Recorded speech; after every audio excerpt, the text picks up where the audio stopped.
Well, I finally did. I finally sat down and watched The Matrix Resurrections. And I have to say, it was disappointing. Really disappointing.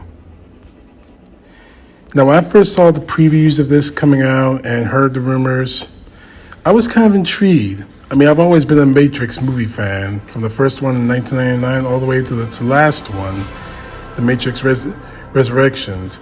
The video games, the animated movie, all of it was amazing to me. So why or how did The Matrix Resurrections completely flop? Well, for one primary reason is because this movie probably should never have been made. Yeah, there are always movie trilogies that leave us on this edge of our seats wondering what happens next after the last one. Star Wars did it and explained it to us, and people will say that was a mistake. I see that as an opportunity. But when it comes to this one didn't feel right. After the Matrix Revolutions, the story ended. Neo died, Trinity died, the war between man and the machines was over. And yeah, they had us hanging on a thread now that the Matrix has been somehow upgraded. But still, it should have ended there. For me, honestly, this movie probably should never have been made. Now, don't get me wrong, I love Keanu Reeves. His movies are amazing when he shook off being from Bill and Ted's Excellent Adventure, started growing up and making movies like The Devil's Advocate or Speed, or my personal favorite, Knock Knock, and a lot of personal favorites, the John Wick trilogy. And it was good to see Carrie-Anne Moss back as Trinity, but that's where it ends. I keep expecting to see Lawrence Fishburne back as Morpheus when this movie was first being thought of. But instead we got Yahya Abdul-Mateen II, who is an amazing actor in his own right. I mean, you don't go into a movie like Aquaman or become the new Candyman and just end it there. But still, that's where it ends. There was no Morpheus. There was no heroes that we grew up on. There was no villains that we could like. I mean, Jonathan Groff was an okay actor in this one, but he was supposed to be filling in the shoes of Agent Smith, who also was supposed to have been destroyed in the Matrix Revolutions. But somehow he's still alive and reprogrammed. The only minute he emerged was when he picked up a gun and screamed, "Mr. Anderson!" Come on, seriously? I mean, seriously. And as for everyone out there who's a fan of Game of Thrones, Jessica Henwick was almost the only real bright spot in this movie. But still, it just didn't work. It doesn't save.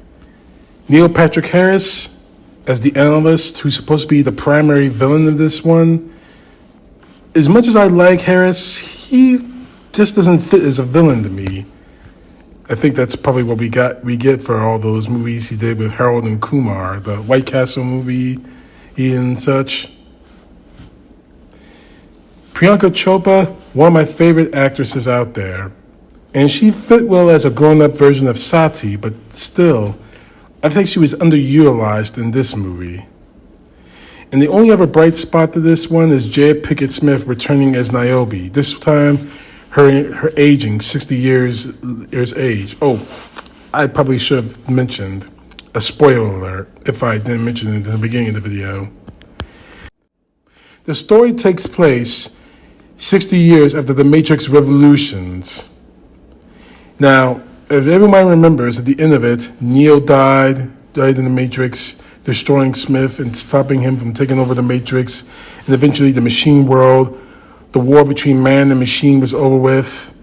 Niobe and Morpheus were supposed to live happily ever after. Neo was dead. Smith was dead. Trinity is dead. and the Matrix itself was somehow upgraded. In the end, the story should have just ended right there. But unfortunately, here we are, years later, and they're trying to revamp everything. And this, what this whole thing feels like, it didn't feel like the next chapter in the Matrix films. It felt like almost a remake of the first one. Now, the first one back in 1999 broke every rule in the book. It redefined what we saw as a science fiction drama, an action drama. It gave us everything in movies that we always dreamed of. And so did the sequels, an amazing storyline with the fate of all humanity at risk. This one, it felt like I was watching the first Matrix all over again. Only the faces, two or three of the faces are the same, and everyone else is just there for some reason or another. In any case, this one just didn't work. As much as I want to believe that this was what Lana Wachowski wanted to do, I get the small impression that she didn't really want to do this movie. I mean, in fact, there's a part in this movie that, now the whole point is Thomas Anderson, Neo, or Keanu Reeves, whatever you want to call him, is working as a game engineer, making video games. And that the entire story of his life, from the first Matrix to the third Matrix film, was nothing more than a video game. Okay, that was just the stupidest idea you could possibly think of. You took a storyline that spanned 3 films and tried to convince their main character that it was all just a video game? Come on. Really? And honestly, that's why this movie just flopped, in my view. Now, I've been watching a lot of YouTube videos about how this movie just didn't work, how this movie just didn't... I mean, just sitting there and watching it for 2 hours and 30 minutes, I might as well just put the original Matrix film in my DVD player or find it where it's streaming and watch that, because that's how it felt like. Now, don't get me wrong. It was nice to see Keanu Reeves and Carrie-Anne Moss back in the characters they made iconic. But use them the right way. What you did in this movie was terrible. And that's my review of The Matrix Resurrections. If you guys like this movie, more power to you. But I wasn't digging it. Sorry.